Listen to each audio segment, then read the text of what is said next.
Hi guys, வணக்கம் நாங்கள் Ganesh Gandhi. So இப்போ டைம் பார்த்தீங்கன்னா 2:48 PM, டேட் வந்து 3rd March 2025. ஆக்சுவலாக நான் ஸ்க்ரீனில் எடுத்து டிஸ்பிளே பண்ணலாம் தாங்க பார்த்தேன். ஆனால் எனக்கு எப்போ பார்த்தாலும் அந்த செவிலேருந்து கம்ப்ளைண்ட் வருதுங்க. வீடியோவில் ஸ்க்ரீன் டிஸ்பிளே ஆகாமல் லெவல்ஸை போடாதீங்க அப்படிங்கிற மாதிரி கொடுக்குறாங்க. அதனால தான் ரொம்ப நாளாக நான் வீடியோவும் போஸ்ட் பண்ணாமே இருந்தேன். எனிவே இப்போ நான் வந்து உங்களுக்கு ஷார்ட்ஸில் என்ன பண்ணுறேன்னா விஷயத்தை மட்டும் சொல்லிடுறேன், நீங்கள் அதை அப்சர்வ் பண்ணிக்கோங்க. அது எப்படி பண்ணணும்னுட்டு. சப்போஸ் புரியலை அப்படின்னா கன்ஃபியூஸ் ஆக வேண்டாம், டெலகிராமில் ஃபாலோ பண்ணுங்கள். டெலகிராமில் நாங்கள் அப்டேட் பண்ண முடியும். அதனால தான் அதையும் ஸ்டாப் லாஸ் மென்ஷன் பண்ணாமல் லுக்ஸு குட் அபோன்றதை மட்டும் போடுறேன். எனிவே நீங்கள் அதை கன்சல்ட் பண்ண சொல்ல உங்களுடைய ஃபினான்ஷியல் அட்வைசரை கன்சல்ட் பண்ணிவிட்டு பண்ணுங்கள்.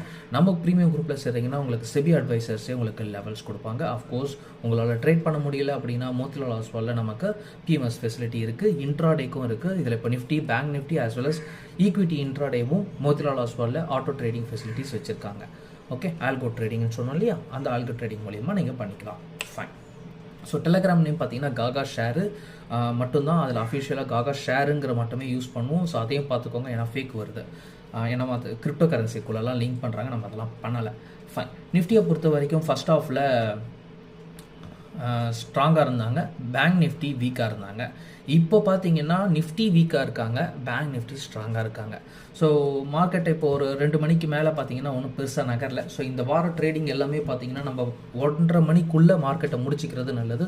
முடிஞ்ச வரையும் ஓப்பன் மார்க்கெட்லேயே என்ட்ராகி ப்ராஃபிட்டை முடிச்சுட்டு ட்ரேட் பண்ணி முடிச்சுட்டு வெளியே வர்றது பெஸ்ட்டு.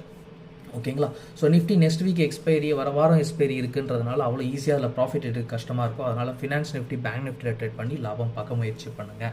ஸோ லெவல்ஸ் அப்படின்னு பார்த்தீங்கன்னா நிஃப்டியை பொறுத்த வரைக்கும் எனக்கு 21,900ங்கிறது ஃபஸ்ட் டார்கெட்டு. 21,900 ஹிட் ஆகணும். ஸோ எவ்வளோக்கு எவ்வளோ மேலே போனாலும் நான் அதை புட் ஆப்ஷனுக்கு தான் கவலை செலுத்தணுங்கிறதுனால நெக்ஸ்ட் வீக் எக்ஸ்பைரியில் ட்ரை பண்ணுவேன்.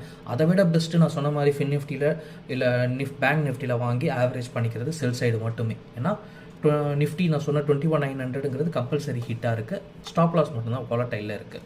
ஓகேங்களா? ஸ்விங் அப்படின்னு பார்த்தீங்கன்னா ஜேஎஸ்டபிள்யூ ஸ்டீலில் வந்து நம்ம எதிர்பார்த்த மாதிரி ஒரு கால் ஆப்ஷன்ஸ் ஹிட் ஆச்சு.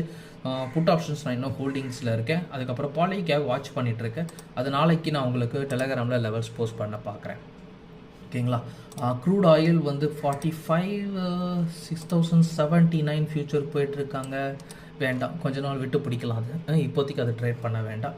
மற்றது எல்லாமே நம்ம டெலகிராமில் ஃபாலோ பண்ணலாம். ஓகேங்களா? இப்போதைக்கு செல் சைடு எடுத்துக்கிறது நல்லது. அது நிஃப்டியாக இருக்கட்டும், பேங்க் நிஃப்டியாக இருக்கட்டும், ஃபினான்ஸ் நிஃப்டியாக இருக்கட்டும்.